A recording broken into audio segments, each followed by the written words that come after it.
Welcome to first success tech channel. இந்த வீடியோவில் நம்ம நிறையா வந்துட்டு யூடியூப் சம்மந்தப்பட்ட வீடியோஸ்லாம் நிறையா இந்த சீரிஸில் பார்த்துட்டு இருக்கோம். அடுத்த வீடியோ என்னன்னு பார்த்தோம் அப்படின்னா, ஒரு பர்டிகுலர் வீடியோ நம்ம அப்டேட் பண்ணியிருக்கோம் யூடியூப் சேனலில். அது நல்லா வைரலாக போகும்போது அடுத்த வீடியோவை அடுத்த நாள் நம்ம ரெகுலர் பேசிஸில் அப்டேட் பண்ணலாம் அப்படிங்கிற டவுட் நிறைய பேருக்கு இருக்கும். இது வந்துட்டு எல்லா சேனலுக்கும் ஒரே மாதிரி இருக்காது.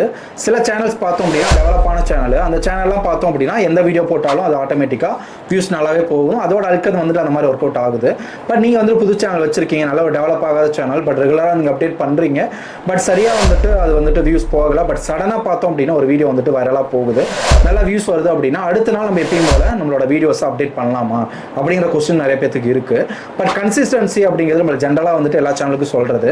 எக்ஸாம்பிளுக்கு பார்த்தோம் அப்படின்னா டெய்லியும் வந்துட்டு ஒரு காலையில் வீடியோ போடுறோம் அப்படின்னா அந்த டைம் நம்ம போட சொல்லுவோம். அப்படி இல்லை அப்படின்னா ஈவினிங்னா அதே எக்ஸாக்ட் டைமில் வீடியோ அப்டேட் பண்ண சொல்லுவோம். இல்லை வீக்லி ட்வைஸ் இல்லைனா த்ரைஸ் வந்து நம்ம போடுறோம் அப்படின்னா அதே மாதிரி நம்ம வந்து கன்சிஸ்டன்சி ஃபாலோ பண்ண சொல்லுவோம். பட் இது வந்து எல்லா நேரங்களையும் எல்லா சேனலுக்கும் ஒரே மாதிரி இருக்காது. இப்போ எக்ஸாம்பிளுக்கு நான் சொன்ன மாதிரி வைரலாக வந்து ஒரு வீடியோ போயிட்டு இருக்கு அப்படின்னா அடுத்த வீடியோவை அடுத்த நாள் அப்டேட் பண்ணும்போது என்ன பிரச்சனை ஆகும் அப்படின்னா, ஒரு சில சேனல்ஸ்க்கு அந்த நோட்டிஃபிகேஷன் அப்படிங்கிறது ஃபர்ஸ்ட் வீடியோ ஸ்டாப் பண்ணிட்டு செகண்ட் வீடியோக்கு போக ஆரம்பிச்சிடும். இதனால் என்ன ஆகும் அப்படின்னா ஃபர்ஸ்ட் வீடியோக்கான போக வியூஸ் பார்த்தோம் அப்படின்னா சடனாக ட்ராப் ஆக ஆரம்பிச்சு கம்ப்ளீட்டாக வந்து ஸ்டாப் ஆகிறதுக்கு வாய்ப்பு இருக்குது. ஏன்னா வந்துட்டு நோட்டிஃபிகேஷன்லாம் வந்துட்டு செகண்ட் வீடியோக்கு அது ஸ்டார்ட் ஆயிடும். அதனால் வந்துட்டு செகண்ட் வீடியோக்கு ஒரு வியூஸ் கொடுக்கறதுனால ஃபர்ஸ்ட் வீடியோக்கான வைரலாக போகிறது ஸ்டாப் ஆகலாம். அதனால் சில நேரங்களில் வைரலாக போகும்போது அந்த வைரலாக போகிறது கொஞ்சம் கிராஜுவலாக வந்துட்டு எப்போ ஸ்டாப் ஆகுதோ அது வரைக்கும் நம்ம வெயிட் பண்ணி பார்த்து தான் அடுத்த வீடியோ அப்டேட் பண்ணணும். எக்ஸாம்பிளுக்கு அட்லீஸ்ட் ஒரு 24 hours இல்லைனா வந்து ஒரு 48 hours வந்து வெயிட் பண்ணலாம். சம்டைம்ஸ் வந்துட்டு ஒரு 1 week கூட வந்துட்டு ஒரு பர்டிகுலர் வீடியோ வந்து வைரலாக போய்கிட்டே இருக்கும். அது டிபெண்ட்ஸ் ஆன் வந்துட்டு அந்த டாபிக் பொறுத்து. பட் 10,000 வியூஸ் அப்படிங்கிறதுல அடுத்த ஒரு 1 hour கழிச்சு ஒரு 20,000 வியூஸ், ஒரு 50,000 வியூஸ் அப்படியே ஏறிட்டே போகுது அப்படின்னா இந்த வைரலாக போயிட்டு இருக்கனால அந்த சேனலில் எந்த டிஸ்டர்பும் பண்ணாமல் அது ஸ்டாப் ஆகிற வரைக்கும் வெயிட் பண்ணி அடுத்த வீடியோ போகிறதா நல்லது.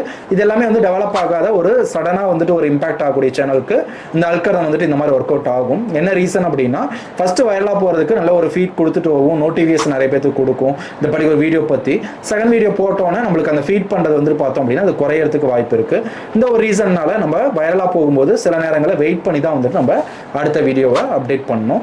இது வந்துட்டு ஒவ்வொரு ஷார்ட்ஸ்க்கு நம்ம போட வீடியோ அப்டேட்ஸ்க்கு எல்லாத்தையுமே டிஃப்ரெண்ட்டாக இதோட அல்கரம் வந்து ஒர்க் அவுட் ஆகும். பட் 2024 ஏகப்பட்ட யூடியூப் அல்கரம் வந்துட்டு அப்டேட் ஆகிருக்கு. இதோட SEO அண்ட் சயின்ஸ் பார்த்தோம் அப்படின்னா டிஃப்ரெண்டாக தான் ஆகும். இந்த மாதிரி யூஸ்ஃபுல்லான இன்ஃபர்மேஷன் தெரிஞ்சுக்கணும் அப்படின்னா நம்மளோட ஃபர்ஸ்ட் சக்ஸஸ் டெக் சேனலை நீங்கள் சப்ஸ்கிரைப் பண்ணிக்கோங்க. இந்த வீடியோ பிடிச்சிருந்துச்சு அப்படின்னா உங்கள் ஃப்ரெண்ட்ஸ்க்கு ஷேர் பண்ணுங்கள். வேறு எந்த டவுட்டாக இருந்தாலும் நீங்கள் கமெண்ட் பாக்ஸில் கமெண்ட் பண்ணுங்கள். அதுக்கான சொல்யூஷனை நான் அடுத்த வீடியோவில் உங்களுக்கு தரேன். Thank you so much.